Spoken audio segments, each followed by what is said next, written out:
Welcome back to the Dr. Des Show. I'm Dr. Des, and today this episode is especially for my new graduates, my recent graduates, my MPHers, my DrPHers, my bachelor's in public health degree holders.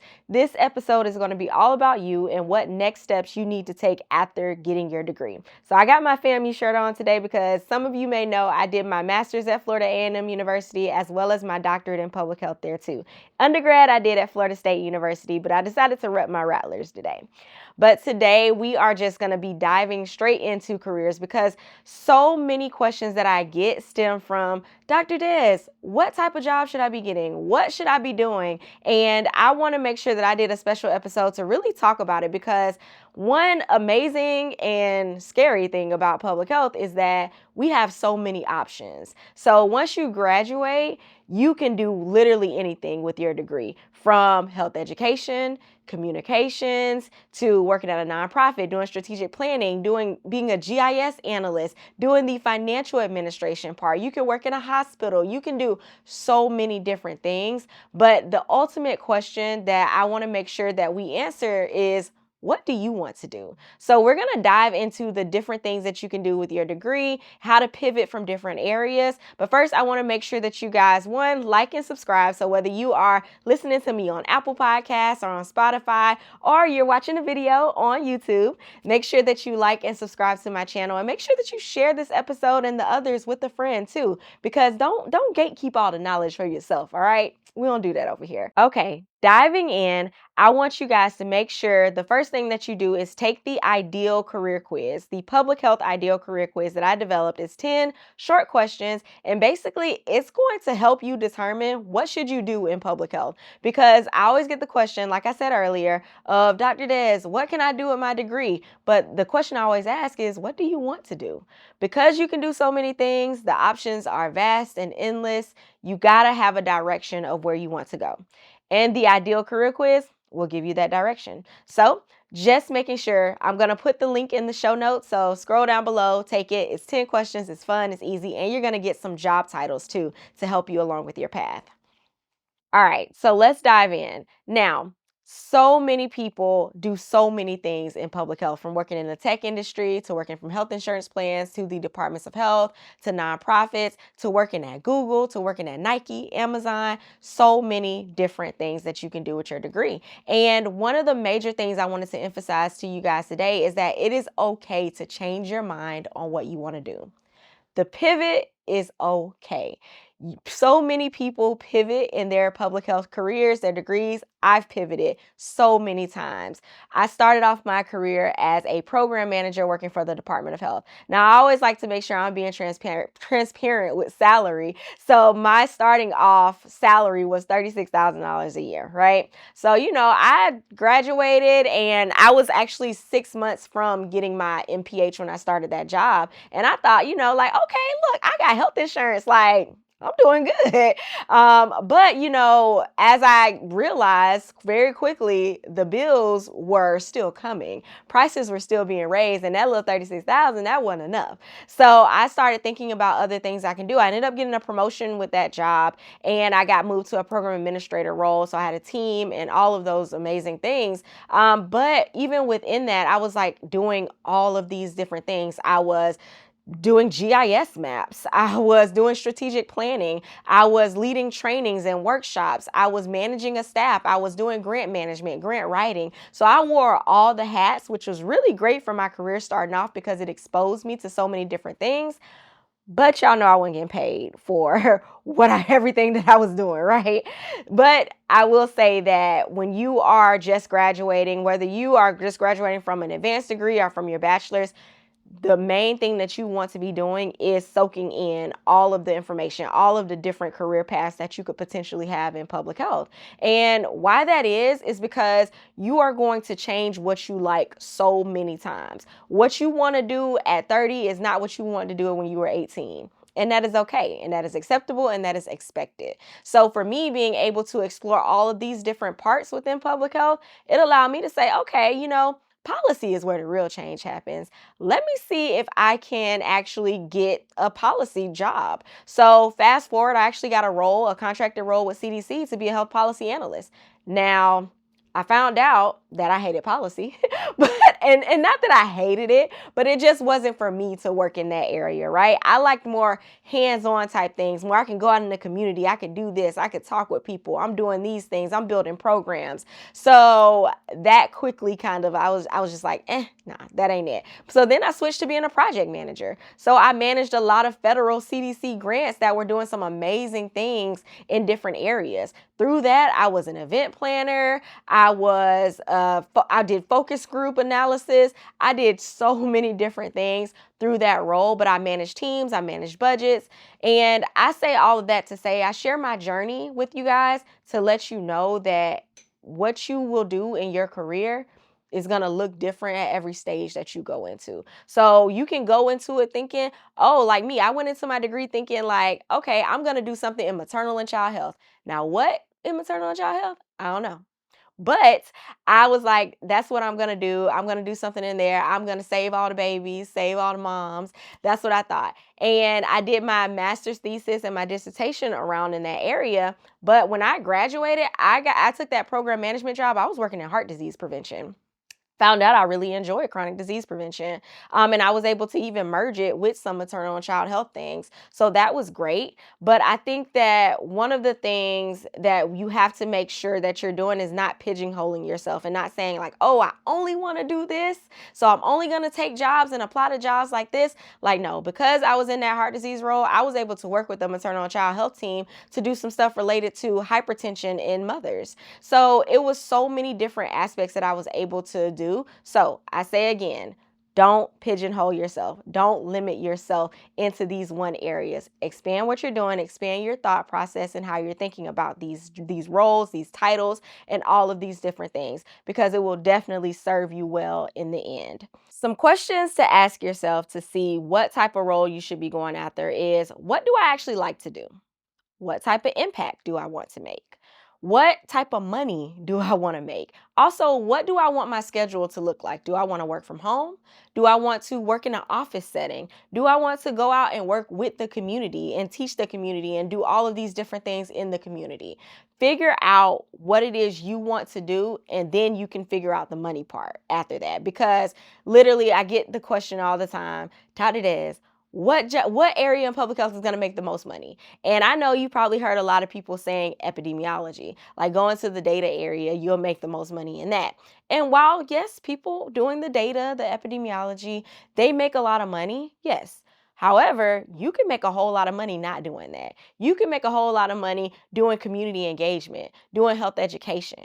It all matters where you do it at, right? So what type of settings you go. So if I were to say I want to do social impact at Nike, they're going to definitely pay me six figures, right? They're going to probably give me, stock options. They're going to give me all of these different things. I'm going to get so many benefits going to work for that company versus I do at a health department doing community engagement or doing social impact work. So I may be making 40,000 at a health department doing similar work, then I'm maybe making 140 at Nike or at Amazon doing that same work. It all just depends on where you go and how you word the things. Notice how I said social impact and community engagement. A lot of times we may hear community engagement, but we don't necessarily think social impact.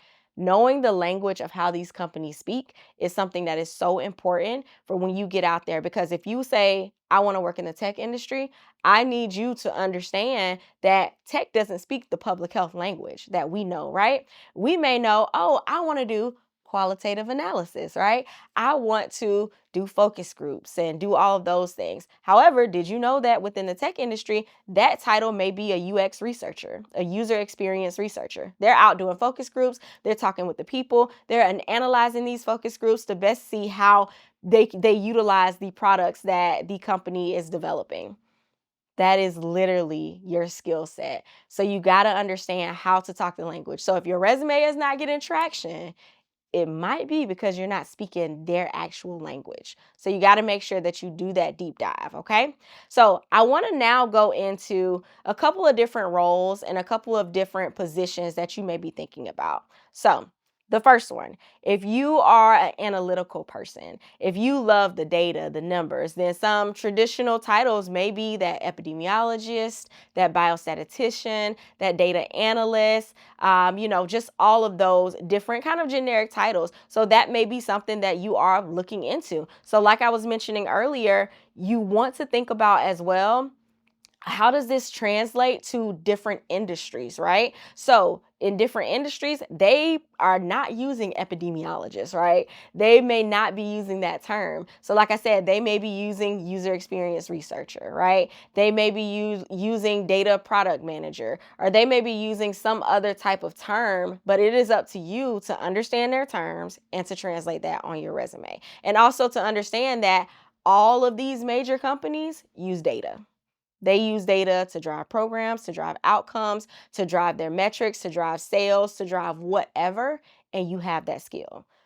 So don't sleep on that skill, okay? And I really want you guys to think and expand. So if you are not a part of the public health club, I want to make sure that you join the public health club, because that is the thing that we talk about all of the time within the club. We talk about all of these non-traditional careers. So what you can do with your epi skills in different industries. We talk about that. We have workshops that you can take right now on that. So I want you guys to make sure that you do that. Sign up, check it out, and see if it's for you. And I'm 99% sure that it will be. Number two, you are a strategist. You like to do the plans. You are probably that person that planned the whole group trip, right? You planned the whole girls trip or the whole guys trip. You did the hotel bookings. You told everybody what to do, where to go, what we wearing, all of those things. You might be a project manager, my friend. That might be where your skills lie. So you want to really think about that as you're kind of looking at these roles too. So project manager, program manager, even strategic planner, those type of roles will definitely be the ones that you should look into, right? And also a tip to keep in mind, project managers make more than program managers.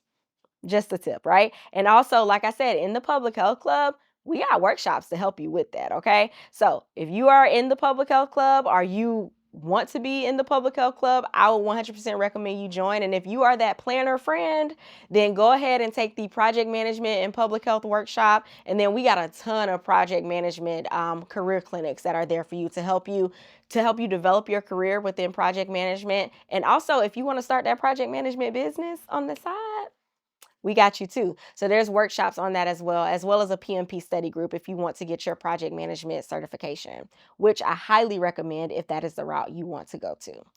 Number three is going to be, you are the communicator. You might be that social media person. You love to develop a good graphic. You love to do a little newsletter. You love to go talk to the people. You might want to interview the people or do all of those things, right? Communications may be your thing, and there is a definite need, especially now for people in the health communications field, right? So a lot of organizations, they want someone to be able to tell what's going on via social media, utilizing those trends, getting the word out, really communicating and doing that storytelling type feature. So health communications may be your thing. You never know. But that is an area that you should 100% look into and understand that, like, even if you do communication, social media communications, those are needed across industries. So not just in public health, those skills will 100% translate to other companies. Because why? Companies do advertising all the time. They are particularly interested in the behavior of people and how they want to get people to buy their products,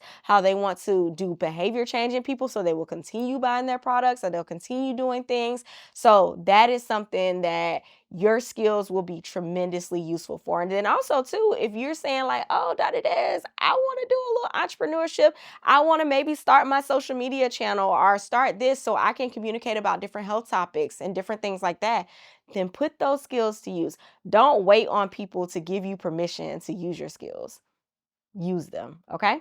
Next, we have the advocate. So you are the type of person that you love policy. Remember I said earlier, your girl is not a policy person, right? Your girl is just not policy.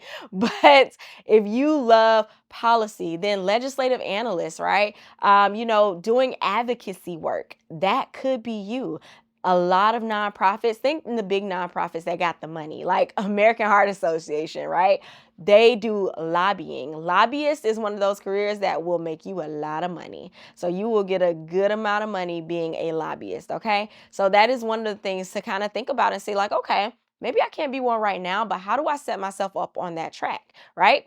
In the Public Health Club, again, I'm gonna keep hubbing it because y'all need to know the resources are there to help you all do the things that you want to do. We have a policy careers workshop there for you from two policy experts who are doing various things within just governmental policy, governmental affairs, and other areas too, that literally are telling you about their journey, telling you about the career paths, what you can do, what you can expect. So make sure that you check that out. But understand that, like I said, any one of these that we're talking about, you can pivot into, and that is okay. And the money will be there if you know how to expand your knowledge on beyond CDC, health department, federal government, state government, those entities. If you learn to expand and think, okay, I can do policy in these tech agencies too, because if they're coming out with a public health tech type product, then they are going to want to, and they need to know the policy implications for coming out with things, the ethical implications for coming out with certain things. And they're going to look to people like you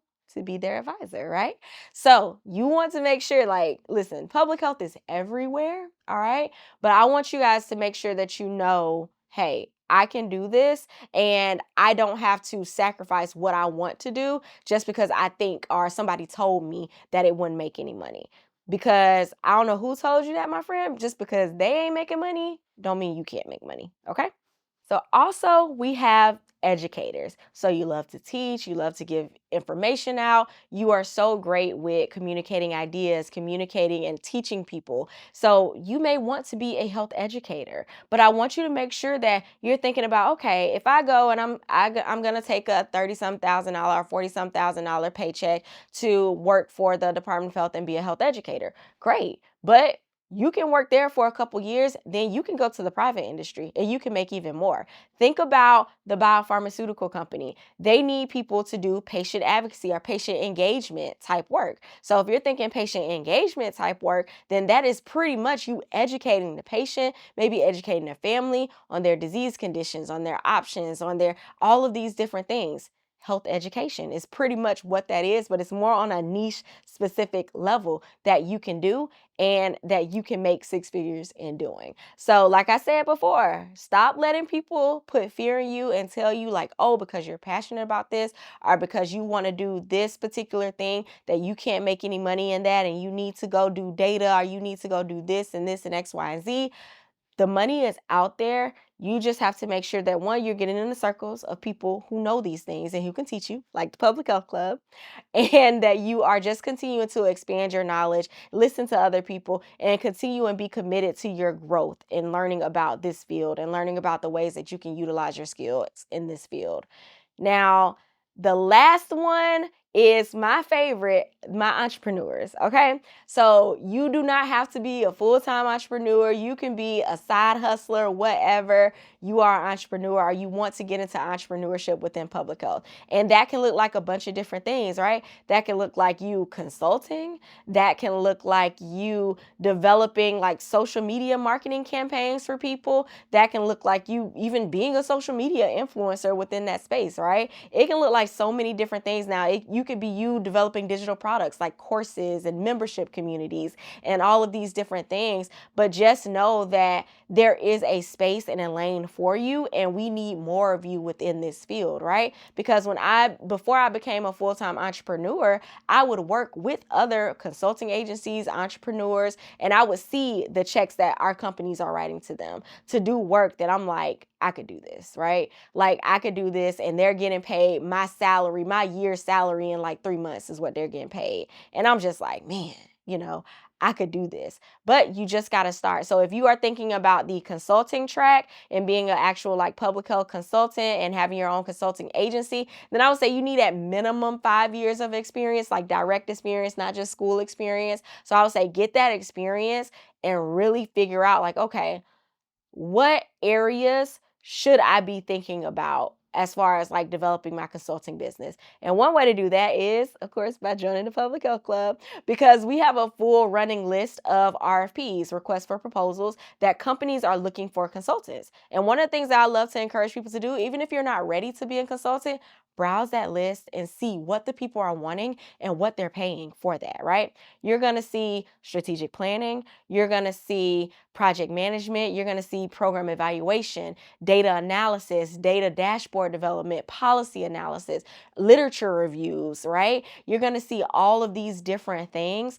But what I want that to continue to do is encourage you and open up your mind to know, hey, there are opportunities out there. At the time of recording this, there are about 60 opportunities on my list, 60 different opportunities for different types of public health professionals, from people in the environmental health space to, like, like I said, the project management space, and so many others. There's money, there's work out here for everybody. So I want you to really think towards that, right? And even if you're like, Dr. Des, entrepreneurship ain't for me, nothing wrong with the little side hustle, okay? Nothing wrong with doing it on the side. I did my consulting agency on the side of my full-time job for years before I actually bit the bullet and said, okay, I'm gonna be a full-time entrepreneur. So you can 100% do that and do it well. The major thing out of all of this conversation we had that I want to stress is that there is no wrong path for you to do.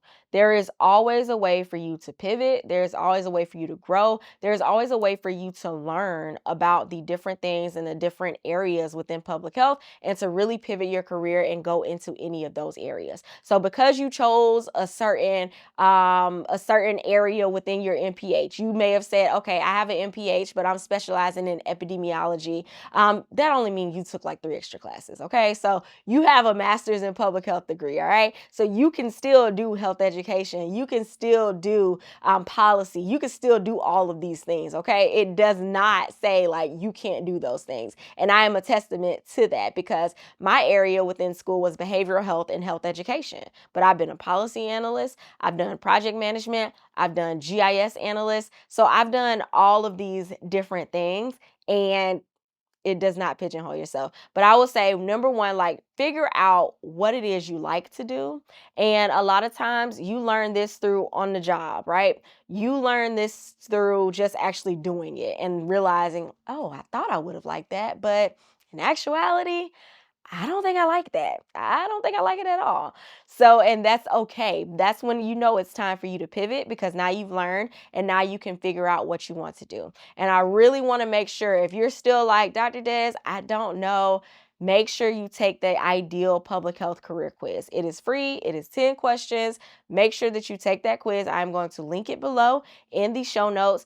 Take it and it will definitely point you in that right direction. And then after you take it, join the Public Health Club and take a workshop. If you want to be in academia, be a professor, we got workshops on that. You want to go into policy, we got workshops on that. You want to go into tech, we got workshops on that, and so on and so forth. There's so much and there's so many that continue to be added because we got live events going on every month within the club. So I want to make sure that you guys really take advantage of that. You guys really think about like, okay, what do I want my next step to be? And how can I surround myself with others who are really excelling in this career path? Because you don't want to be just surrounded and looking at, oh, this is what my classmates are doing. This is what they're doing. This is where they're headed and stuff.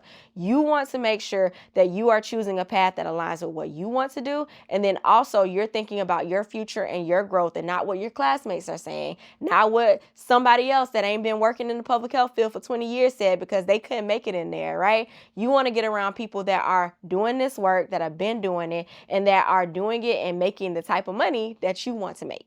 And one way to do that is through the Public Health Club.